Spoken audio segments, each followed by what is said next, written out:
We are going to go now to Brad Sherman. He's a Democrat from California representing California. He's also on the Foreign Affairs Committee and he's on the Financial Services Capital Markets Subcommittee. He's the ranking member there. Congressman Sherman, welcome to the program. Good to be with you and good to be talking to the early morning risers in the San Fernando Valley and the West Side. Let's start with the potential for the government to run out of funding if Congress doesn't act. One thing that's in front of you in the House is an extension until November 21st. I'm assuming you're against it. Tell me why. Well, they're calling it a clean CR, but they're asking us to deliver it to the dirtiest hands that have ever been in the White House. Once we provide that money all the way through November, who knows whether the president will spend the money on programs Democrats support, or impound the money and not use it at all, or divert it to things that he wants, like even more expanded ICE raids. So to give him money all the way through the middle of November uh, without knowing whether he's going to follow the law seems to be a fool's errand. If this was a 2 week CR, I think we'd be in a stronger position. But we'd be much better if, as part of this package, we prevented the Republicans from taking health care away from millions of Americans who will lose it this year if we don't get concessions. And explain that you believe that Americans will lose their health care if these ACA subsidies were to expire. People are having a tough time affording just food and rent. And if you increase the cost of Obamacare to millions of Americans will not have health insurance. And that, of course, is terrible, especially if they have a health need. So we need to remedy that. If we can't remedy that in the next 2 weeks, and there was a 2 week CR, that would make some sense. But to kick the can down the road to November, get nothing to protect health care, and just trust Trump to follow the law that Congress has agreed on, I think that's asking a lot. I want to ask you about the Charlie Kirk murder. The Attorney General Pam Bondi has clarified remarks that she had made on a podcast where she said that hate speech would be prosecuted under the law. President Trump has said that left-leaning groups would be and are being investigated after Charlie Kirk's shooting, though he didn't offer very many details about that. What are your thoughts on that, and what do you think those left-leaning groups should do if they are opposed to the beliefs of Charlie Kirk and those like him? You know, one of your earlier speakers talked about World War II and the courage of that generation. We have to have the courage to speak our minds no matter what Trump is trying to do.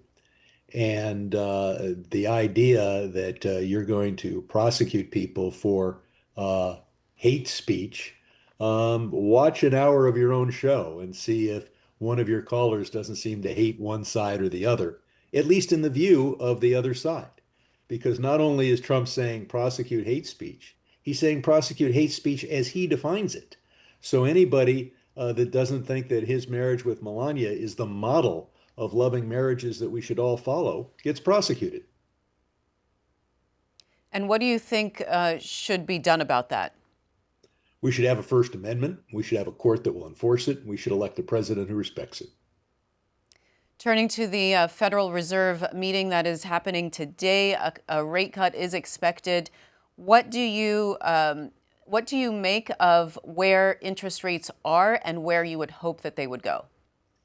I think a quarter point rate cut makes a lot of sense, but Trump has put us in a terrible position. On the one hand, we need a rate cut because there's a slowdown in jobs, and at the same time, we have the higher prices caused by his tariffs. And so he wants to be blaming the Federal Reserve when you have the massive deficit spending caused by the big, beautiful bill, if that's what they want to call it.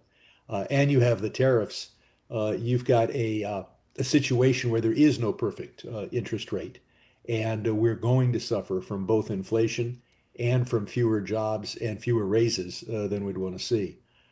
We need fiscal responsibility from Congress and the president. And regarding the attempt by President Trump to fire Fed Governor Lisa Cook, um, that has been in the court system. It continues to go through the court system. What's your message on that? It's an outrageous attempt to interfere. This is not part of an attempt to look at everybody's mortgage application. It's an attempt to intimidate the Fed. And what's interesting is that in financial services tomorrow, Republicans will put forward the idea that the Fed should look only at prices and not at unemployment and jobs in setting rates, which means if we followed that, that we would have higher interest rates because higher interest rates reduce inflation, but lower interest rates produce jobs and economic growth. And so, who knows? Maybe the president would regard that the Republican position tomorrow at financial services as hate speech, as they seem to hate his approach toward just lowering interest rates as low as they can go. And what do you see as the impact to, markets overseas? There are some economists who have been saying that this kind of disruption in the American economy and uncertainty around the Fed and the independence of the Fed is impacting their markets. What do you make of that? Do you think that that would in turn affect us? It affects us already. Our interest rates are higher. Our investment in our economy is lower than it would be if we could present a face to the world that this is where you want to invest. And we have that investment not because we have low interest, not because we have low labor costs. We have that because we are the most powerful, safest, strongest rule of law country in the history of the world. And every day Trump chips away at that, whether it's the rule of law, whether it's stability and predictability, and whether it is an essential element of any modern economy, which is an independent central bank. So, look, the American people are incredibly hardworking, incredibly creative. It takes a really bad government to mess up an economy made up of such spectacular people. And so I think that our economy may grow a little bit, but boy, it could do a lot better under a different president. Turning to overseas now, the Secretary of State, Marco Rubio, was in Israel, and New York Times reporting that he said that a diplomatic solution to Gaza war may not be possible.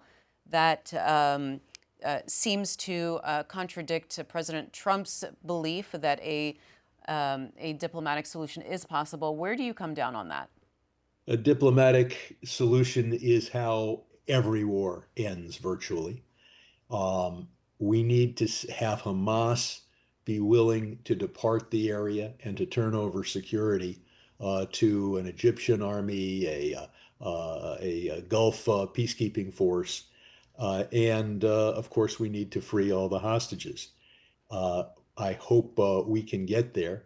At the same time, we need to tell some of the extremist elements in the Israeli government that Gaza will continue to be inhabited by Palestinians.